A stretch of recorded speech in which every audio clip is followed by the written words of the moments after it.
Hi everyone, I just wanted to apologize for the late upload, and I also hope that everyone's doing fine and healthy during this global pandemic. I know it's been super hard on everyone, and as finals are rolling around, I know it's been super stressful.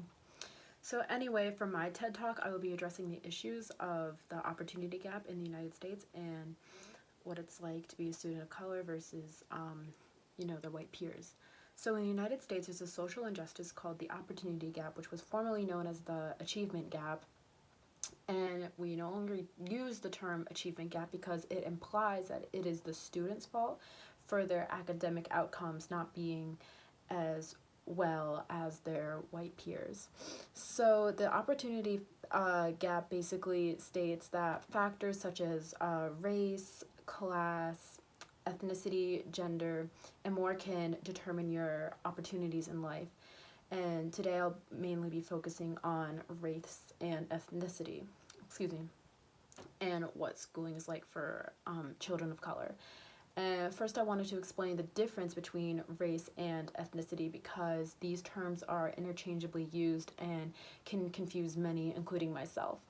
So basically, race is a group of people who have biologically have the same physical traits such as skin color, and that was just one example. And this idea came from anthropologists and philosophers in the 18th century who were studying people in the same location.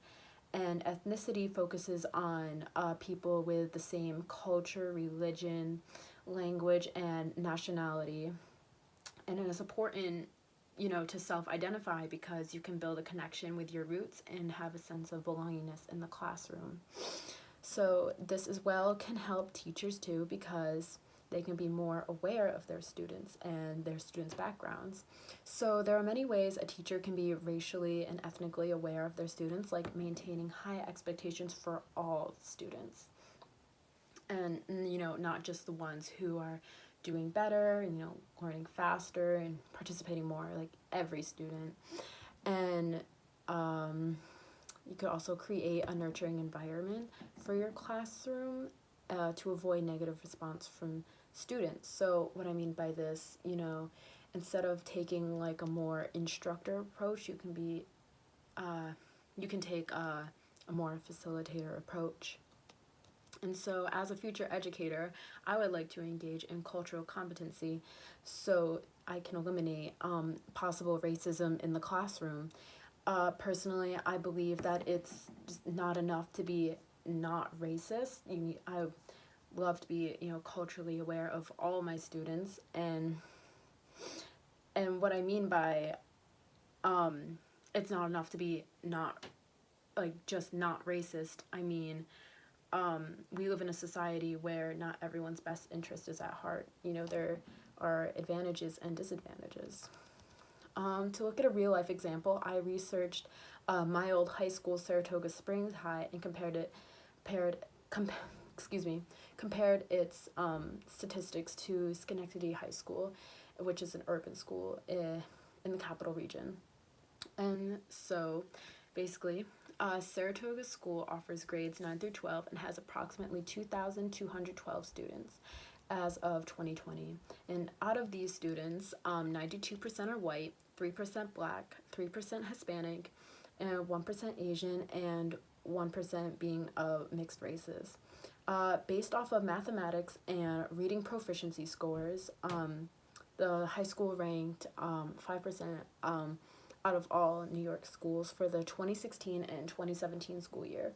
The graduation rate is 93%, which ranks which is the top 30% of high schools in New York. As of 2020, Schenectady High School has approximately 2,646 students, and the minority enrollment is 74%, which outranks Saratoga High with a minority enrollment of 8%, which I forgot to mention earlier. To get a better look at the demographics of the students, 26% are white, 35% black, 16% Hispanic, 22% Asian, and 1% being mixed race. The overall school ranking is top 20% in all of the schools in New York State as of the 2016-2017 school year, which also was based on mathematics and proficiency scores, and a graduation rate of 69%, which is a lot lower than Saratoga High. And lastly, I wanted to compare a high school outside of the capital region to see what it would be like for a more urban setting, such as New York City and the 5 boroughs. So I did research on the Bronx Bridges High School. So this is kind of the same thing with significantly less amount of students. So it has the grades 9 through 12 with approximately 324 students. And one thing I wanted to point out is that it was very super difficult to find a high school in the Bronx with lower test scores in a more urban setting and that has the same student body as big as Schenectady High and Saratoga. I just wanted to point that out really quick. And so racially, there are about 7% of white students, 4% of black students, 77% Hispanic, and 10% Asian, and 1% being Native American or Hawaiian. And I've noticed that Saratoga and Schenectady High did not have the percentage of Native American and Hawaiian students. So I thought that was kind of interesting.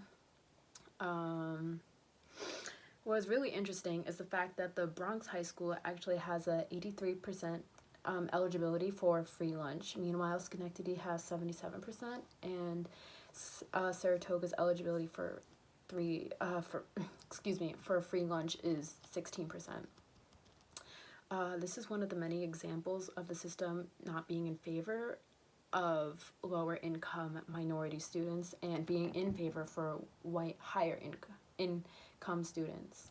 So factors like this only contribute to the opportunity gap. I mean, this is just one of the many examples of inner city schools getting less funding and less opportunities than like a suburban predominantly white school. So inner city schools is just a code name for urban schools, which is surprisingly another word for schools who have predominantly students of colors and mixed students. So what I found interesting is that this term dates back to the history of segregation in schools and how white people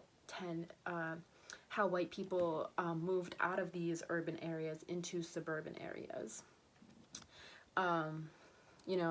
So why these people moved out of these urban areas was due to the Brown versus Board of Education court case, which was a decision ruled by the U.S. Supreme Court that states that racial segregation in schools is unconstitutional. So to quickly summarize everything, that I just want to say that this is a systematic problem and not the child's problem. Measurable outcomes such as standardized test scores, class rank, project grades, that's out of the child's control when they aren't receiving the same education as their white peers. How is it possible that a wealthy parent, wealthy parents before Lori Loughlin and Massimo Giannulli can get away with bribing Ivy League colleges? Meanwhile, underpaid parents use relatives' zip codes to get their children into better public schools. They can get a worse sentence than the wealthy parents. So my question for all of you is, how can we as educators better understand cultural differences of not only our students but our coworkers, and to stop the opportunity gap in the future? So thank you for listening to my opportunity gap TED Talk. I know it was really long, and good luck with finals.